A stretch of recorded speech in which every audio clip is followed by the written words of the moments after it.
The first time it hit, the crew of a Panther tank didn't even hear the shot. There was a flash, a hiss, and then something impossible happened. The side armor, 40 millimeters of hardened German steel designed to shrug off anything the Allies could throw at it, simply opened. Not shattered, not cracked. It parted like a hot knife sliding through wax. Inside the turret, the air became fire. Metal glowed orange, then white. The loader's hand was still on the breech when a wave of superheated gas slammed into him. 3 seconds. That's all it took for a crew compartment to become a crematorium. The radio operator tried to scream, but his lungs had already collapsed from the pressure spike. Only the driver survived long enough to crawl out of the hatch, his face a blistered mask of disbelief. "Das war eine Granate," he rasped to the medics. That wasn't a shell. And he was right, it was something else entirely. Something that would haunt the Wehrmacht through the winter of 1944. A weapon that defied everything they knew about armor, ballistics, and the rules of war itself. If you love the stories hidden behind history's headlines, hit subscribe. Because what comes next rewrites everything you thought you knew about World War II. By the autumn of 1944, the war in Europe had become a brutal equation. Steel versus steel. Every tank duel was a mathematician's nightmare.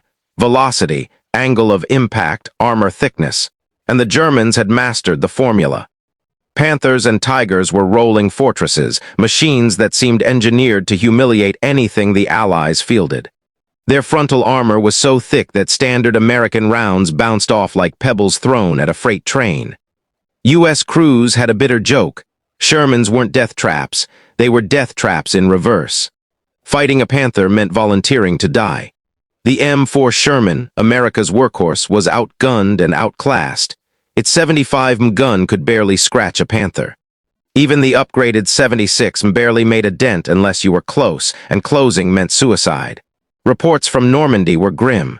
Sherman crews needed 5-to-1 odds just to break even. Morale was bleeding out. Something had to change. Deep inside the Office of Scientific Research and Development, change was happening, quietly, carefully. In a lab inside Aberdeen Proving Ground, engineers worked on a radical concept. A projectile that didn't rely on mass alone, but on material science. Tungsten carbide, one of the densest, hardest materials on Earth. So hard that it could punch through steel like a needle through cloth. But tungsten was rare, expensive, and politically complicated. Could it really work? Or would it be another laboratory miracle that died on the battlefield? The answer would soon be written in fire. The weapon they created was officially designated the M93 HVAP, high-velocity armor-piercing. Soldiers called it by a simpler name, the hot shot. The round was smaller than standard ammunition, wrapped in a lightweight aluminum sabot that fell away after leaving the barrel, allowing the tungsten core to fly at unprecedented velocity, over 3,400 feet per second. That speed was everything. When tungsten traveling that fast struck armor, something extraordinary happened. The energy didn't just crack steel, it transformed it. The impact zone reached over 1,200 degrees Celsius in milliseconds. The tungsten core didn't melt. Its melting point was too high, but the steel around it did. The projectile drilled through, creating a jet of molten metal and superheated gas that flooded the interior of the tank in a wave of lethal heat and pressure. The first shipments arrived in France in October 1944. Only veteran crews got them, and the orders were strict, fire sparingly. Each round cost more than a soldier earned in a month. No testing, no experiments. Save them for Panthers, Tigers, and the rumored King Tigers moving west. Nobody told the tank crews what would happen when they pulled the trigger. They were about to find out. The first recorded engagement took place near Metz, France, on October 29, 1944. A platoon of Shermans with 76 guns encountered 3 Panthers guarding a river crossing. The German crews were confident. They had spent weeks hunting Shermans, following the same doctrine: hold position, let the Americans close, absorb their ineffective fire, then destroy them. That script ended that morning. The lead Sherman fired at 800 yards, not with standard AP, but with the new HVAP. Gunner Sergeant Michael Hartley didn't know what to expect. The recoil was sharper, the sound different. But what he saw through his scope left him questioning reality. The Panther simply stopped moving. No explosion, no turret flying into the air, it just froze. Then smoke poured from the hatches, then screaming, then silence. The other two Panthers backed away, retreating, something veteran Panzer crews almost never did. They didn't know what hit their comrade. Neither did Hartley. But when U.S. engineers examined the wreck days later, they found something impossible. A perfectly round hole in the side armor, its edges melted smooth as glass, and an interior that looked like a furnace had burned inside it. "Jesus Christ," one engineer whispered. It cooked them. The secret was out, and the legend began. Word spread through U.S. armored divisions like wildfire. Crews hoarded HVAP rounds, marking them, guarding them, treating them like sacred relics. Letters sent home carried a new kind of hope. "We've got something now," one tanker wrote. "Something that evens the odds." But across the lines, something else spread, terror. German tankers began reporting incidents that defied logic, Panthers disabled with a single shot. Tigers abandoned after unexplained internal fires. Crews found dead with no visible wounds, only horrific burns as if the fire had started inside their bodies.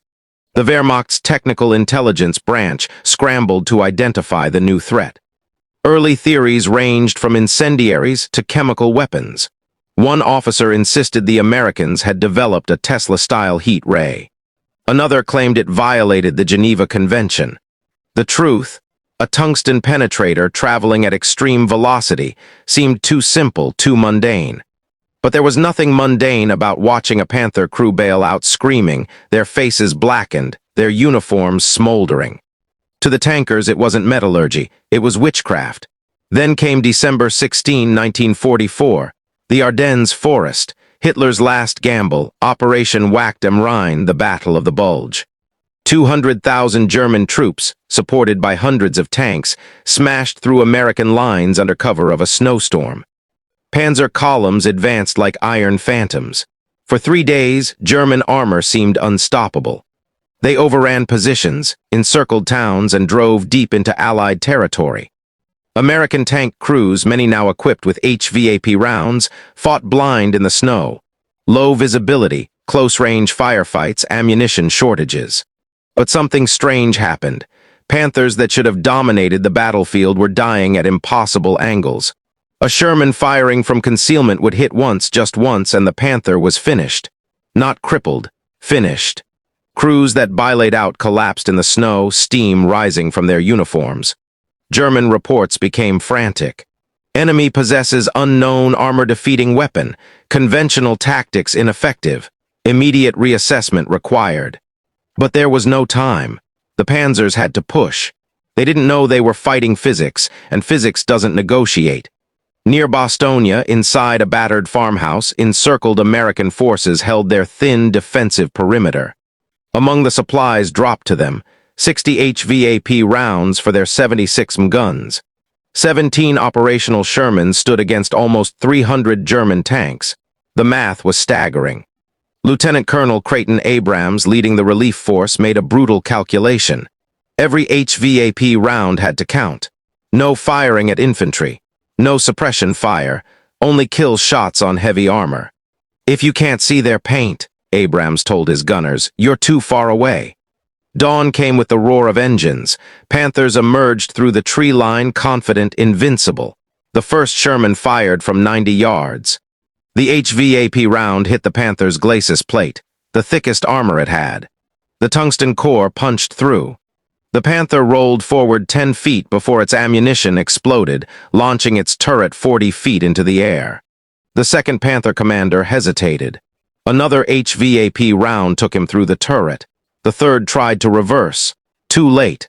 By the end of the attack, 7 Panthers lay smoking. The Americans had fired 11 HVAP rounds. 7 confirmed kills. German morale cracked. Veteran crews refused orders to advance without infantry. Some bolted extra plates to their tanks, hoping to disrupt the devil round. It didn't help. HVAP punched through the extra plating like paper. Panic turned into paralysis. Veterans who had survived Kursk began breaking down. One Panther commander shot himself rather than lead his crew again. Another deliberately crashed his tank to fake mechanical failure. Even SS commanders couldn't stop the collapse. "It's not a shell," one captured German tanker said, shaking uncontrollably. "Shells follow physics. This ignores physics. It passes through steel like steel isn't even there." When asked how he survived the HVAP strike that killed his entire crew, he whispered, "I didn't escape.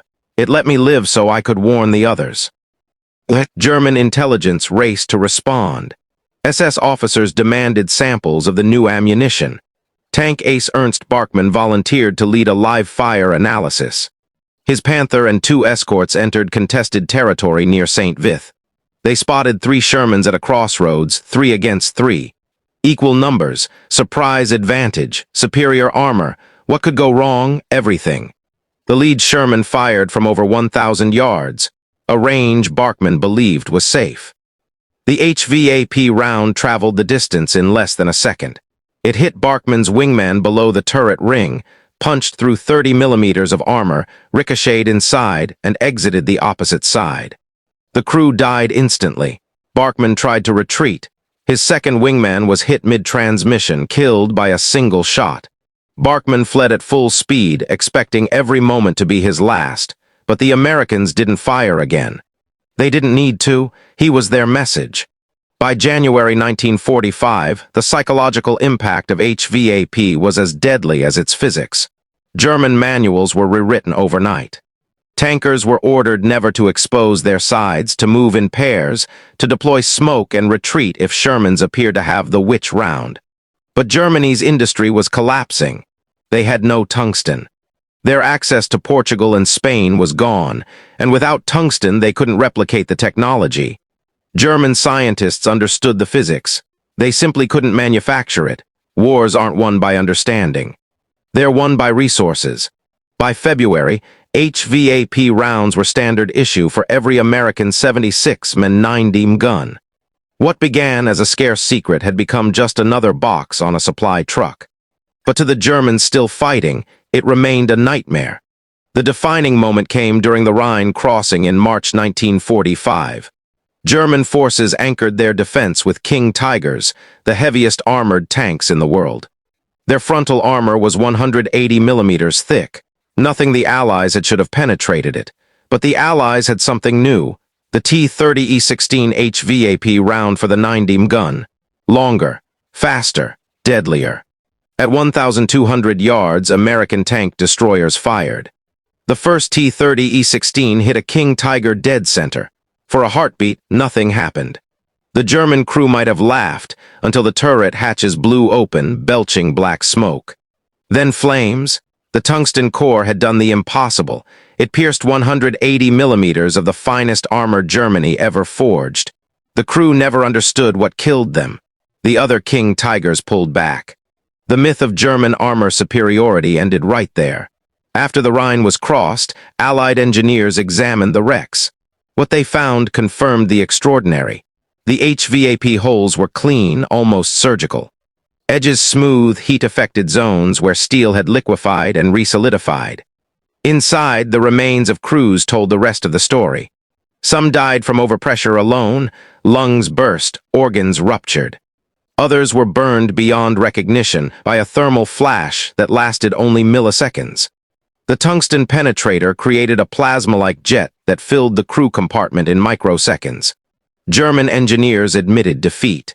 They had tried spaced armor, ceramic plates, angled designs. Nothing stopped HVAP.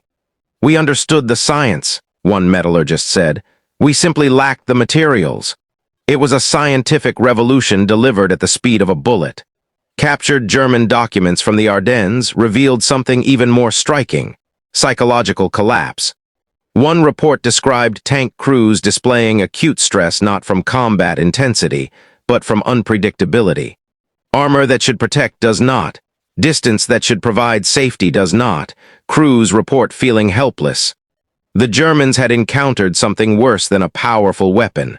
They had encountered incomprehensible technology, what military psychologists now call technological terror. When Germany surrendered on May 8, 1945, Allied ordnance teams compiled the final numbers.